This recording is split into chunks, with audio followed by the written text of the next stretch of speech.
It's me, da Doom. Welcome to the hall. Welcome, Wargamers, to a new series. In this series, I'm going over army lists, as in the full armies, so like Gundabad, Gondor, Rohan, Iron Hills, that kind of thing. And this was kind of requested by a viewer who wanted to know different pros and cons of some armies, so I'm doing this in a video. So, we're starting off with an army that you can definitely say is both good and bad. That's why they call it Gundabad. Actually, comes from a mountain, but it's very appropriate, the good and bad pun, because it has some serious pros and some serious cons. So we'll start by going into the pros, because you always do pros first for some reason. Not sure why, but you always do. The first is the fast infantry. Those Gundabad berserkers are quick. Like, really quick. 8-inch move, nothing to laugh at. You can grab objectives with them, and they're infantry, so they can dig up relics pretty quickly. They have fast monsters. Those ogres are quick as well. Fast as the Gundabad berserkers at move 8. They can seriously mess up attempted cavalry charges with charging in due to their longer movement, and then start hurling some horses around. They have flying warriors, namely giant bats. So like the Gundabad berserkers, they can also dig up objectives, which means in one turn, in the seize the prize, you can go from deployment to grabbing the objective and attempting to pick it up. And then the next turn, if you have your heroes nearby, you can call heroic move and get that bat out of there. They also have excellent shock troops. These aforementioned troops, combined with Bolg and Azog, make this an absolutely amazing shock force to hit into enemy lines and tear things apart extremely quickly. You can get in and get out very quickly. They have an excellent army bonus. Keep a pure army and your general gets Master of Battle. When this is on Azog or Bolg, especially Azog, being Fight 7, heroes have to strike up, and if you've won priority, enemies will often have to call heroic move. You're getting to counter them for free. Excellent might efficiency this way, and can really keep the enemy on the back foot. Absolutely an amazing army bonus. They also have good courage for orcs. Courage 5 leaders. The trolls are like courage 4 for the most part. One is fearless. Ogres are courage 3. Orc warriors are courage 3. Except for the courage 2 goblins for the most part. It has higher courage than orcs, who are usually courage 2, 3. Heroes are obviously a bit more so. Yeah. Then you see that they also have okay to great fight value. From the goblins being fight 2, but you're expecting that if you have any type of goblin, to the regular warriors are fight 3 and their captains are fight 4. Nothing to write home about. It'll usually feel low because people like to optimize with that fight 4. But you do have some fight 4 infantry. The bats are also fight 3. But you have some fight 4 berserkers who can hack through stuff. Fight 4 is always great. And then fight 5 as well for the ogres, which will feel low if you ever come up against Imrahils, Danes, Dwallins, and really anybody who's fight 6 and really likes to kill things. And then, but where they have great fight value is in Bolg, Azog, Gundabad trolls. Fight 7 is amazing and incredibly powerful, and it can really give a lot of heroes a hard time as almost everyone is striking up to that level, and obviously that helps your army bonus if it's your hero. And yeah, you can outfight some other monsters. Strength 7 means you can hurl them, which gets into another one that they just kill. They have super high strength. All heroes have strength 5. The named heroes also get +1s to wound, or sometimes even D3s to wound, if it's combined with the +1 in Azog's case. A ton of might on the heroes. So pretty might efficient with the free might, and then Azog having potentially 6 might. As well as the killing power of the monsters being really high, with hurls, brutal power attacks, the fact that Scythe Gauntlet ones have +1 to wound on top of Strength 7, because Strength 7 monsters can also hurl lower monsters, so you can hurl fell beasts. But most importantly with the trolls and stuff, the Crushing Club is amazing for killing heroes, because it does D3 wounds and can potentially knock them down. Because, you know, and so that it really gives a reason that you might not want to rend when you could get D3 wounds, so it's seriously a good idea to bring crushing clubs. And then all your warriors are like strength 4 with except for the goblins, but you can arm them up with axes, meaning they can piercing strike, low defense, cheap models. Piercing strike is often a good idea. And the Gundabad berserkers, not only are they strength 4, but you can piercing strike with them, so you can really cut through stuff really quickly.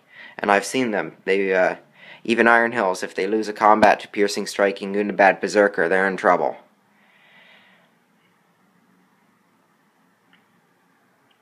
Also, Azog's Signal Tower gives them great buffs. I've seen the Signal Tower used to great effect in games.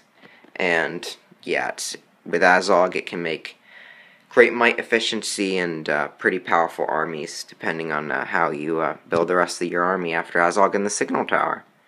There are some cons, unfortunately, to this army, as there really aren't any, but they're rather serious cons. As much as there were a ton of advantages, and you're probably thinking, this is an amazing army, this army has some serious cons.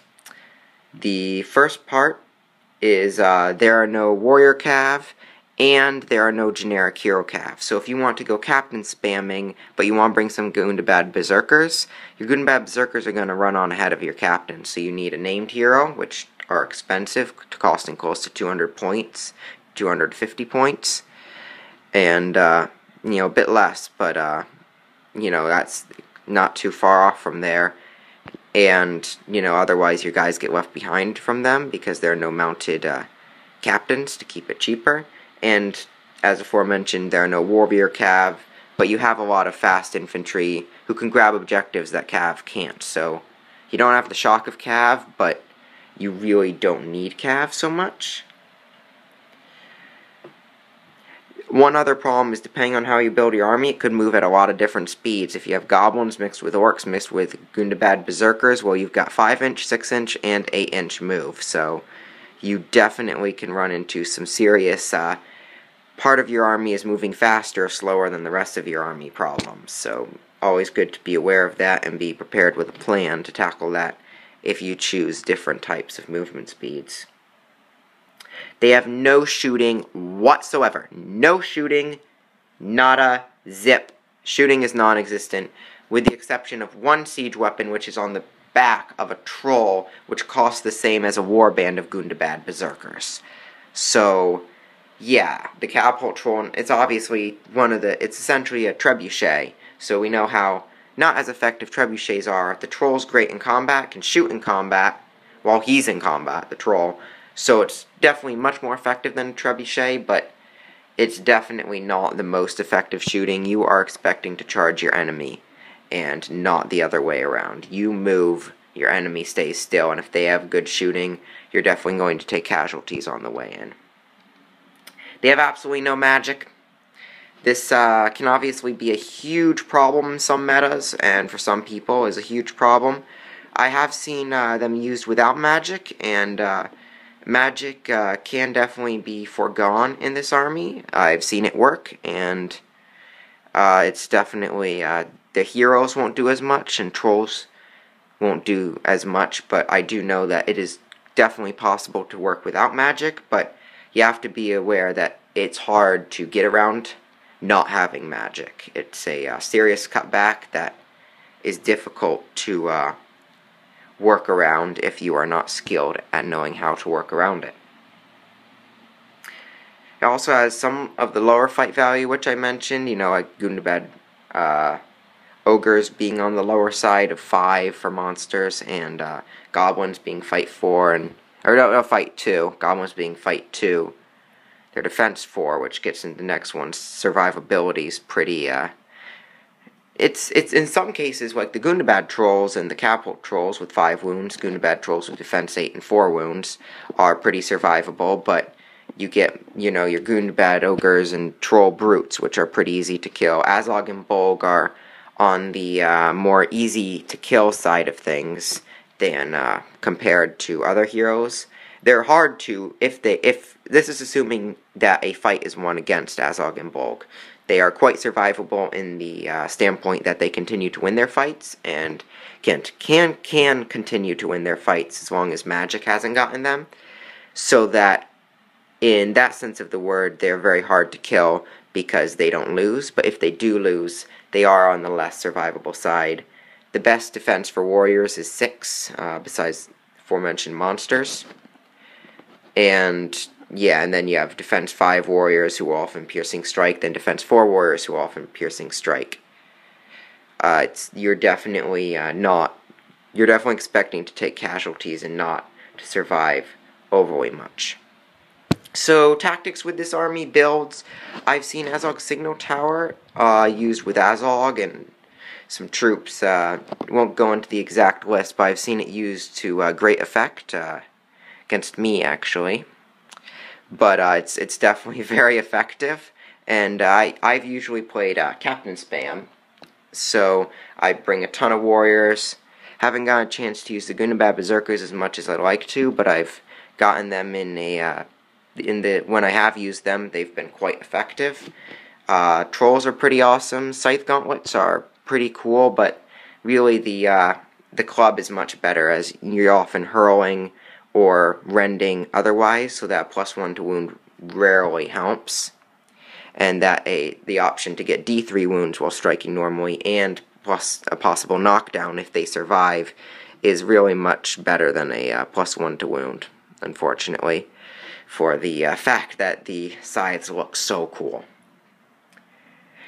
As well as, so the goblins are another one. You can use them to scout out. They're really good in some of these objective scenarios. Reconnoiter, you can't have them come on from the enemy's board edge and reconnoiter, but you can have them come up in a ruin close by. And just, you know, in domination, fog of war, you can land them in different places. Or you can just use the goblins as a way to increase your numbers, and because they can piercing strikes, you still have some good killing power. And while you have, like, you know, war band of Gundabad Berserkers and some trolls and Bolg doing a ton of killing and hurling, especially to make sure the goblins don't even have to get wounded. And then, you know, the goblins to bulk out your breakpoint and just run around. So, and then obviously you have your Gundabad warriors, which are solid. They're essentially 1 point more Morannons that have 1 point more of courage and reroll ones against dwarves and elves. So definitely effective in that way, but you know, usually Gundabad plays with more effective other options, but the warriors are essentially Morannons without magic support. And yeah, so that is Gundabad. It is a quite cool army to play both with and against, and painting it is an absolute joy. And I can definitely recommend it if you like fast-paced, aggressive playstyle, but if you like to hang back and shoot, this army is not for you. So I hope this helps you decide if you're trying to build an army or whatnot. Be sure to like, comment, share, and subscribe. Support your Hobbit hobby, and Akman Ruki Astu. Thank you.